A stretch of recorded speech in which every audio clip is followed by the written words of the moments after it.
Jadi apa yang mau saya sampaikan sebetulnya mungkin agak berbeda dengan tema gitu ya, dengan apa namanya, dengan tema yang diberikan. Tapi judulnya adalah worldview dan paradigma. Kemudian bagaimana kedua apa namanya hal ini memiliki hubungan dalam perkembangan keilmuan gitu ya.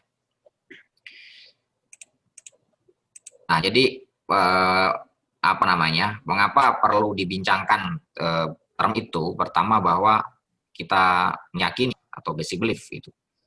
Nah, keyakinan dasar ini kemudian artinya keyakinan dasar itu adalah suatu keyakinan-keyakinan yang banyak. Misalnya satu orang meyakini alam ini memiliki pencipta, itu kan satu. Kemudian alam ini teratur, itu dua. Itu. Nah, semua keyakinan-keyakinan dasar itu kemudian berakumulasi menjadi worldview, gitu ya, menjadi suatu cara pandang bagaimana itu menjadi asas dia untuk melihat realitas, gitu, serta menjadi asas sebagai kegiatannya. Dari berbagai macam kegiatan itu salah satunya adalah aktivitas keilmuan. Nah, artinya tidak ada aktivitas keilmuan ya, yang bebas dari worldview gitu ya. Dalam konteks ini adalah perkembangan sains gitu ya. Baik itu rumpun ilmu misalnya rumpun ataupun ilmu sosial itu pasti memiliki suatu worldview gitu ya, atau juga disiplin atau teori tertentu. Nah, maka yang akan kita bahas di sini ada tentang worldview itu seperti apa, pengertiannya, worldview dan paradigma, dan dimensinya, perkembangannya, kemudian bagaimana Islam itu Islam worldview itu menjadi paradigma.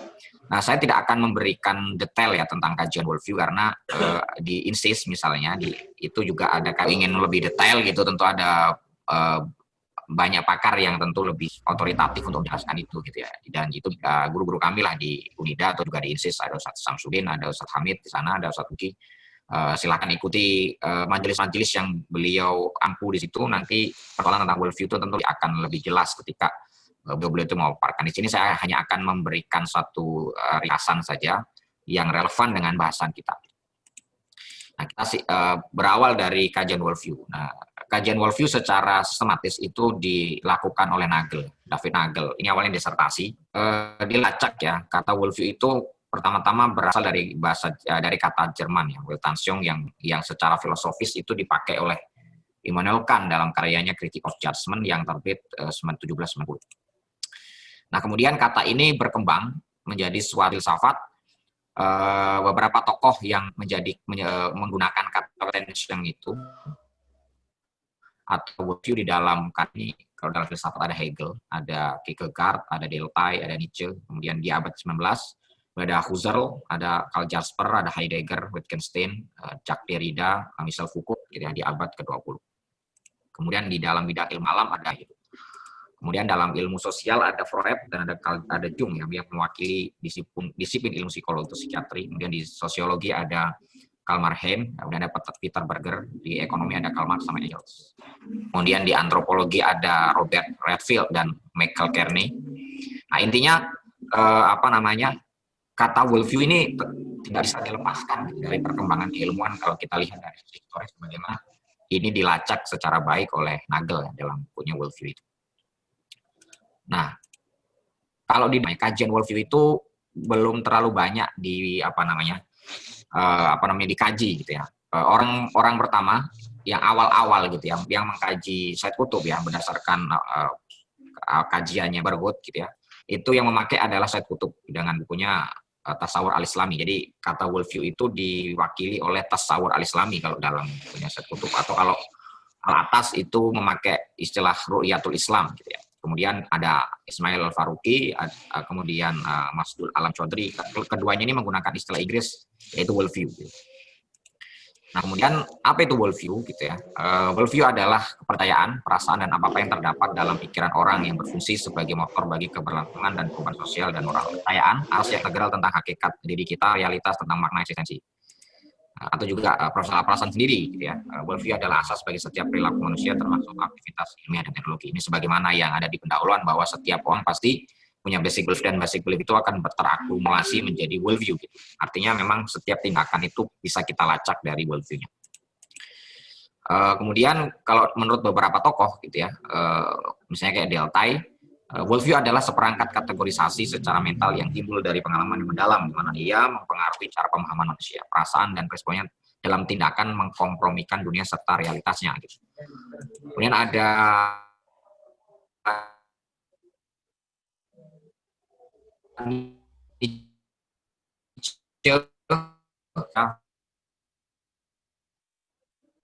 sosial mereka dalam memandang alam. Nah, dari dua pemaparan orang ini terlihat ya, worldview itu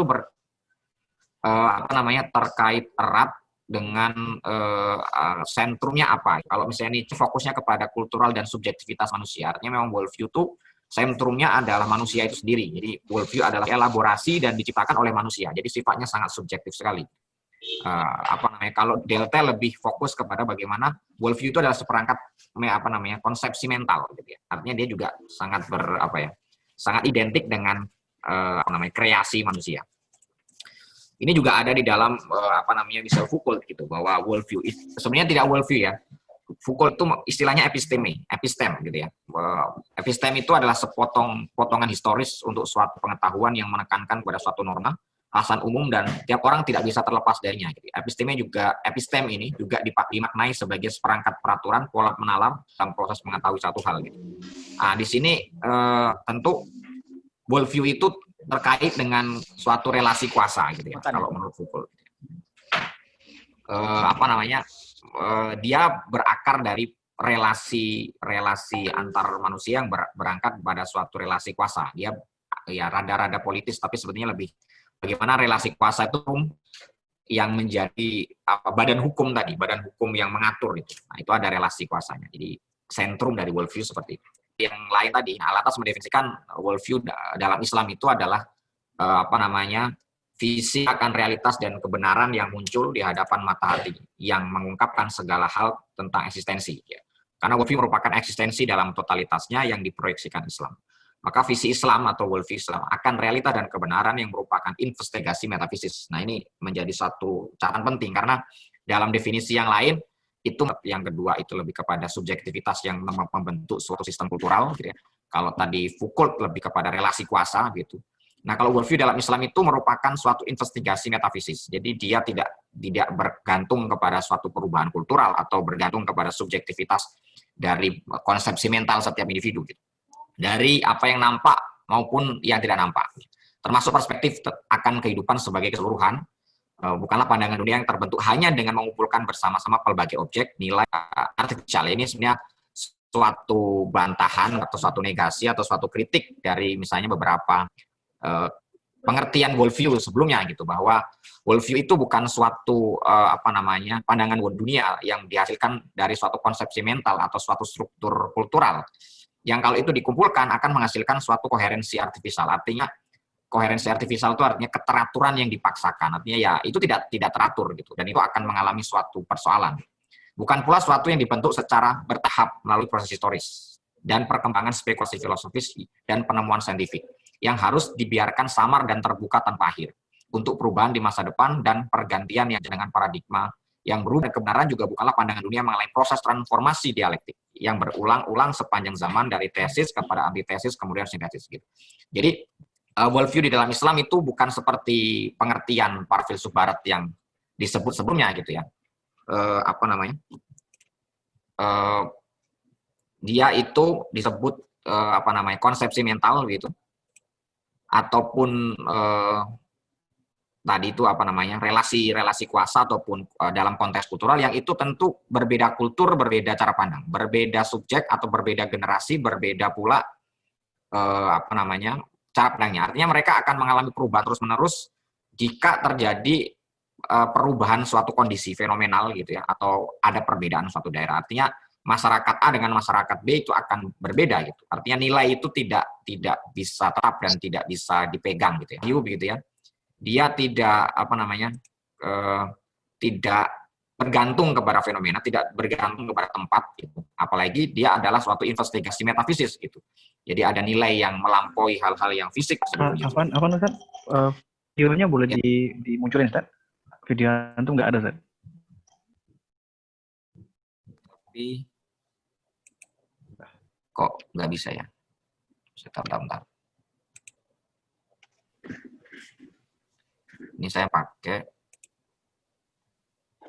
Oke.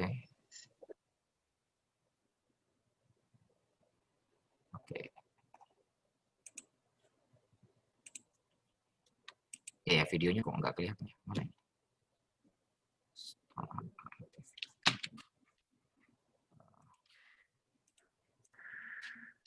Ya, lanjut aja dulu, Ustaz. Gimana ya? Oke. Ini nggak tahu kenapa nggak keluar. Eh, Ya, jadi itu tadi ya tentang investigasi metafisis gitu ya. Artinya ada nilai-nilai, ada suatu pakem gitu ya yang dipegang yang itu melampaui hal-hal yang fenomenal, hal-hal yang kultural gitu ya. Atau konsepsi atau abstraksi yang dihasilkan dari suatu proses empirik gitu, penelitian empirik.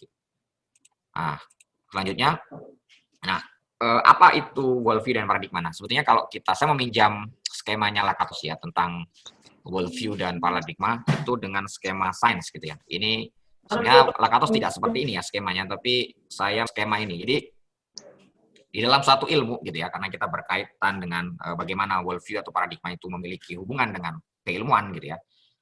Sains itu sekurang-kurangnya memiliki 4 lapisan gitu ya. Yang pertama ada yang disebut dengan metaphysical belief atau kalau dalam istilah Lakatos itu adalah hardcore gitu ya. Sesuatu yang tidak boleh difalsifikasi, tidak boleh dikritik gitu. Karena kalau itu dikritik, maka struktur bangunan ilmu itu akan hancur. Kemudian yang selanjutnya adalah protective belt gitu ya, atau lingkaran pelindung. Yaitu kita bisa sebut sebagai scientific paradigm. Nah, kemudian scientific paradigm itu akan menghasilkan suatu teori dan metodologi. Dan kemudian itu akan berkembang di dalam sains. Sains itu ya sosial, natural, dan humanity science gitu ya. Jadi worldview itu ini pokok berisi postulat-postulat umum yang membentuk dasar suatu teori ilmiah. Worldview misalnya dalam Islam itu salah satunya adalah tentang keimanan, konsep iman. Rukun iman itu bisa menjadi worldview. Artinya rukun iman itu tidak bisa difalsifikasi, tidak bisa kita kritik karena kalau kita melakukan kritik terhadap konsep iman itu, nah itu berarti kita sudah keluar dari Islam kayak gitu. Kemudian scientific paradigm. Nah, itu adalah berisi hipotesis teoritis umum yang diturunkan dari hardcore berfungsi sebagai pelindung. Boleh difalsifikasi gitu ya jika diperlukan gitu ya, kalau memang diperlukan. Jadi dia turunan sebenarnya dari worldview itu. Kemudian teori gitu ya, serangkaian teori yang menerangkan dan meramalkan fenomena, menjustifikasi hipotesis teoritis umum yang ada di protective belt gitu ya. Jadi artinya kalau worldview dan paradigma, worldview itu lebih luas ketimbang paradigma gitu ya. Kemudian paradigma itu lebih sempit karena dia suatu istilah term yang memang fokusnya kepada perkembangan keilmuan. Artinya kalau kita lihat di sini suatu worldview tertentu atau suatu keyakinan tertentu itu suatu hal yang naif. Gitu ya. Lakatos di sini membuktikannya bahwa tidak mungkin suatu sains itu lahir tanpa suatu teori dan metodologi, dan teori dan metodologi itu tidak mungkin lahir tanpa suatu scientific paradigm. Dan scientific paradigm itu tidak mungkin lahir tanpa adanya metaphysical belief di tiap ilmuwan itu. Nah, metaphysical belief tiap-tiap ilmuwan itu kalau kemudian dikumpulkan menjadi satu akan menjadi suatu scientific paradigm, yaitu suatu suatu komitmen bersama di komunitas ilmuwan untuk meyakini bahwa ya udah kita meyakini ini kita kembangkan sebagai asas ilmu gitu ya. Gamanya seperti itu. Nah, maka paradigma itu lebih sempit cakupannya dari worldview karena paradigma itu term khusus yang hanya digunakan dalam diskursus ilmiah dan oleh komunitas ilmiah gitu. Dan paradigma yang lebih sempit, perbedaan paradigma dan worldview terletak pada dinamisitas dan keajegannya gitu. Paradigma bisa mengalami pergeseran atau shifting paradigm dan menghasilkan revolusi saintifik, sedangkan worldview tidak gitu ya. Kalaupun worldview mengalami perubahan itu hanya berkisar pada perkembangan penafsiran prinsip-prinsip dasarnya gitu ya. Sebagai contoh misalnya prinsip-prinsip dasar worldview Barat ya, misalnya yang tidak berubah itu kalau menurut Alatas adalah ada 5 prinsip ya, yaitu dualisme, rasionalisme, dualisme, sosialisme, dan tragedi. Ini hampir tidak bisa dihilangkan di dalam worldview Barat. Dia akan terus seperti itu. Nah, artinya itu akan tetap ada gitu ya, tidak bisa dilepaskan. Gitu. Nah, sedangkan paradigma itu tidak seperti itu. Dia akan karena paradigma itu salah satunya adalah bagaimana dibangun gitu ya. Kemudian dia menghasilkan suatu teori-teori di mana teori-teori itu kan dihasilkan dari pengkajian atas fenomena empirik gitu. Jadi kalau fenomenanya itu berubah gitu ya, maka bisa jadi gitu ya akan ada teori yang berubah kemudian di sana ada, maka kemudian itu akan menghasilkan suatu suatu pergeseran di dalam paradigma itu. Makanya worldview itu paradigma bisa selalu bergeser gitu ya, tetapi worldview itu akan sulit gitu. Tetapi kalau dalam Islam paradigma itu tidak mengalami pergeseran dan penafian sebetulnya, bahwa paradigma di dalam keilmuan Islam itu bisa berkembang, tetapi perkembangannya tidak saling menegasi satu sama lain gitu. Misalnya dalam paradigma kealam gitu ya, atau kalau Ustadz Hamid di dalam kuliahnya itu salah satu ciri paradigma keilmuan dalam Islam itu paradigma fikih ya. Fikih itu ada madhab ada Hambali, Syafi'i, Hanafi gitu ya. Kalau dari sejarahnya pertama mungkin ada ada Hanafi, setelah itu muncul paradigma Maliki ya gitu ya. Nah, perbedaan di antara keempat itu tetapi meskipun paradigmanya beda, mereka berada pada payung yang sama, yaitu worldview yang sama. Artinya perdebatan apapun oleh para ahli fikih atau para imam mazhab itu tidak akan mengeluarkan mereka dari prinsip-prinsip Islam dan prinsip-prinsip iman. Gitu. Perdebatan para mutakalim misalnya antara meskipun beberapa itu diandolal gitu ya, antara Mu'tazilah, Asy'ariyah sama Maturidiyah ada banyak perbedaan di antara mereka, tetapi worldview mereka itu tetap satu gitu ya, meskipun mungkin agak ada dolalnya gitu. Itu perdebatan antara mutakalim itu tidak akan sampai pada kesimpulan Tuhan itu menjadi dua misalnya, atau Tuhan itu lebih dari satu. Tetap Tuhan itu esa gitu ya. Persoalannya kan ini sifat atau tidak gitu ya. Jadi di dalam Islam pada Asy'ariyah gitu ya. Tetapi perkembangan dan penambahan mungkin kalau bisa dibilang paradigma itu tidak menegasi satu sama lain, apalagi sampai kemudian mengkritik habis bahkan menolak gitu. Itu tidak seperti itu. Nah, dalam Barat seperti itu juga sama. Nah, 5 prinsip ini sudah ada sejak zaman Yunani klasik hari ini, meskipun paradigma keilmuan di zaman masing-masing itu berganti ya.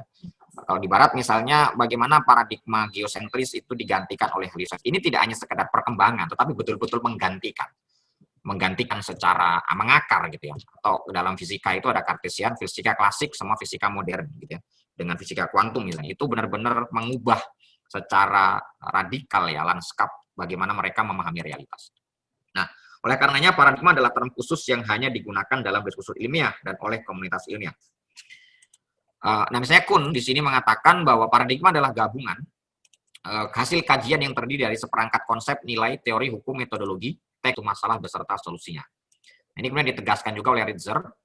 Paradigma adalah pandangan yang mendasar dari para ilmuwan atau peneliti mengenai apa yang seharusnya menjadi kajian dalam ilmu pengetahuan, apa yang menjadi pertanyaannya, dan bagaimana cara menjawabnya.